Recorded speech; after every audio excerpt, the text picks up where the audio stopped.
dunia kita memang. Berkaitan dengan bagaimana orang tua kita yang masih suka sesajen. Berat memang jamaah. Tradisi itu kata Imam Syafi'i rahimahullahu ta'ala, tarkul adati adawah.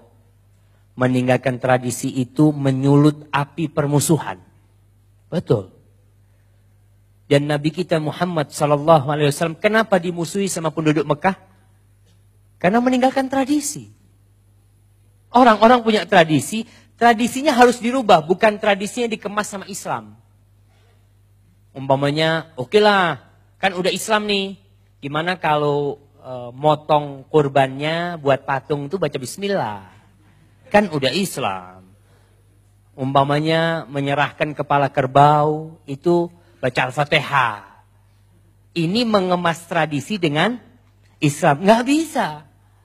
Kalau tradisi itu bertentangan dengan Islam, harus dihilangkan. Apalagi tradisi, di situ ada penghambaan kepada selain Allah. Adapun tradisi-tradisi yang memang nggak bertentangan dengan Islam. Dan ini Masya Allah ada tradisi di tempat kita yang harus dilestarikan. Biasanya bagi-bagi sama tetangga.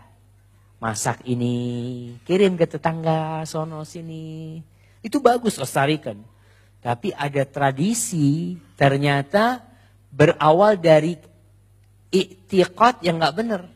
Seperti, ada gak di Bandung yang namanya safaran? Gak ada. Bulan Safar biasanya bikin bubur. Nah, tuh. Itu ternyata tradisi berasal dari jahiliyah. Sebelum datangnya Rasul sallallahu alaihi wasallam. Nabi sallallahu alaihi wasallam ketika diutus, beliau mengatakan la safar. Enggak ada lagi keyakinan-keyakinan dengan bulan Safar. Keyakinan-keyakinan buruk. Jadi ada keyakinan bulan Safar itu bulan turunnya bala.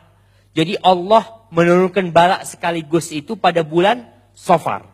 Sehingga kita lihat di bulan Safar ini jarang ada resepsi pernikahan. Karena kata dukunnya nggak boleh itu. Kalau kau nikah bulan Safar, hancur rumah tangga. Itu keyakinan ternyata sebelum Islam sudah ada.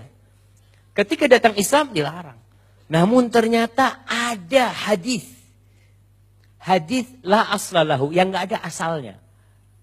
Hadis ini mau cari di kitab mana nggak ketemu. Bahwasanya bala itu Allah turunkan dari langit pada Rebu terakhir bulan Safar. Maka suruh sholat. Ada sholat setelah asar atau apa gitu. Untuk supaya balanya itu gak kenain kita. Orang-orang di Jawa membuat bubur Safar untuk menolak bala. Gimana terus Ustaz? Ya gimana? Ya kita harus kasih pemahaman. Mungkin orang-orang sekarang sudah gak ada keyakinan itu. Tinggal tradisinya. Dia ketika bikin bubur itu, kenapa bikin bubur? Ya nggak tahu dari dulu katanya mbah bikin bubur kalau bulan Safar. Dia nggak meyakini, tapi kita harus luruskan.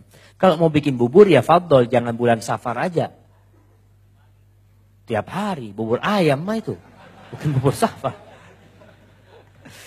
Baik, seperti itu. Jadi kalau tadi bagaimana caranya butuh pendekatan. Yang pertama, ketika orang ingin ngasih tahu orang tua itu, tolong dekatkan diri kepada dia. Karena kalau sudah orang tua ini melihat anaknya dekat, anaknya berbakti kepadanya. Ini kunci untuk ngasih tahu orang tua. Tapi kalau anaknya jauh dari orang tua. Bapaknya di Purwakarta, si anak di Bandung. Ketemu sama orang tua 3 bulan sekali, sebulan sekali. Ngasih tahu orang tua sehari, selesai. Besoknya pulang, bulan depan baru jumpa lagi. Berat orang tua, karena dia di lingkungan situ tradisi yang kuat. Al-Imam Az-Auza'i, dia tinggal di Lubnan, di Libanon sana. Kita memohon kepada Allah Jalla Jalaluhu agar membebaskan negeri Syam dari cengkeraman orang-orang yang tidak benar di sana. Di Libanon sana di Syam, datang salah satu orang dari Kastur, daerah Irak sama Iran sana. Datang kepada Imam Zawi lagi ngaji, ditanya, "Kau orang baru dari mana?" "Dari Libanon." "Dari mana?" "Dari Tasur." Kata dia, ya namanya ngobrol sama seorang alim, ditanya gimana keluargamu, gimana orang tuamu. Kata dia, "Bapakku masih majusi."